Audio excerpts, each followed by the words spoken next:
बेटा होली में लाठी लेके तू निकल रहा मारे लोग के रंग लगेले रहे लोग से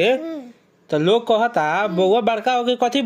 बनबा बड़का होके हम हाँ कस के बोला प्रधानमंत्री प्रधानमंत्री बन के काथी करबो हम कुटिया नेता के खेत देतम आ कुटिया नेता के खेत देतम घूस ले वाला नेता खेत दे आई सब कहाँ से सीखता रह हम ठिकनिया तू सीखता रह कहाँ से बुद्धि आइला का हम लगे हाँ हमरा ते बुद्धि आवत तोहरा से बुद्धि आवता अपने से बुद्धि आवता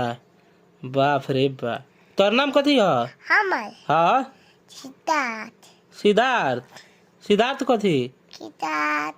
ठाकुर सिद्धार्थ ठाकुर कहाँ घर दुकैला डोकैला अच्छा ठीक बात है।